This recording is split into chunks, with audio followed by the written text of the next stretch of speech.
حطيته عليه؟ بس خلينا شوي بس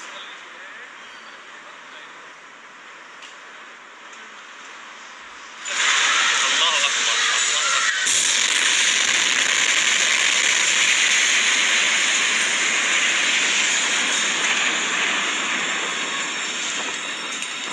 الله اكبر.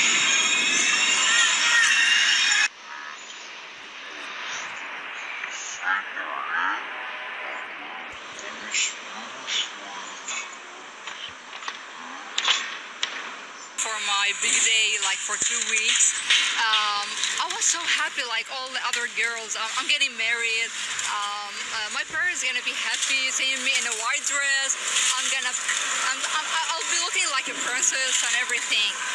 So I was really happy, like any other girl. While what happened during the explosion, here there's no word to explain what happened.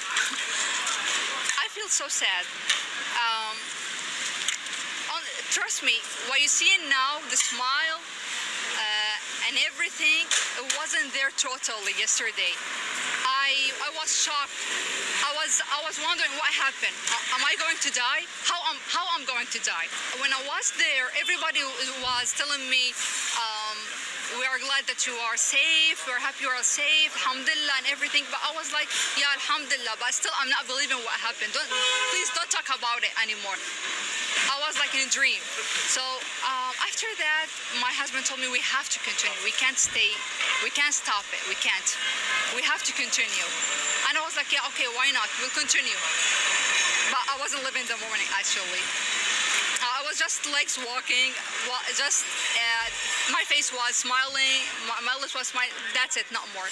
عندنا نشوف حوالينا شيء محزن كثير، يعني ما بنوصف الأضرار وصوت الانفجار بعنا لهلا يعني محزن كثير، يعني ما بنوصف الأضرار وصوت الانفجار بعنا لهلا، يعني بتحس إنه في صدمة، نحن صدمة لأنه ما في شيء سمعته بحياتي مثل صوت هذا الانفجار أبدا. I feel so sad about what happened to other people, about what happened to Lebanon.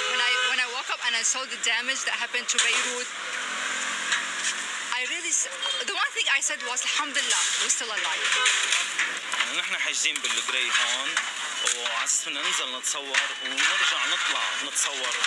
اول شيء قلنا انه نتصور ونرجع بننزل، قام سابق المصور قال لي معي اكيب بالعمل تحت، خلينا ننزل نتصور تحت كونه قريب وبنرجع بنطلع لهون نتصور فوق بالجري. نزلنا وصار اللي صار. هلا الغرفه اللي طلعت جبت اغراضي شوي من يعني بس هيك اغراضنا، في باسبور، هويه، في لها اغراضها فوق، طلعنا جبناهم. طبعا منظر ما بينشاف. فتقريبا صار لي 3 ويكس، صار لي 3 ويكس عم بحضر لهيدا النهار وعم نتعب وعم نروح ونجي، يعني بتعرف التحضيرات قد ايه بتكون صعبه وكثيره. ما بعرف شو بدي خبرك، يعني كيف ما حقول لك انقلبت من فرح لحزن، بس لانه بتعرفي لازم يضل في دائما مطرح للفرح، يعني تقول نحن مزبوط صار في اضرار كثيره بالبلد، عائله توفت الله يرحمها والشفاء العاجل بندعي للجرحى، بس كمان اذا انا بطلع بحالي وبجوزي والفوتوغرافر اللي كان معنا انه كنت كل العالم حوالينا تضررت ونحن بقينا بخير وسلامه، الله حمانا، فبنقول نشكر الله على هيدا الشيء. فهيدا الشيء لحاله بخليني انه ضلني متفائله واقول الحمد لله وانبسط، ضل الفرحه اللي انا جاي كرمالها تضلها موجوده.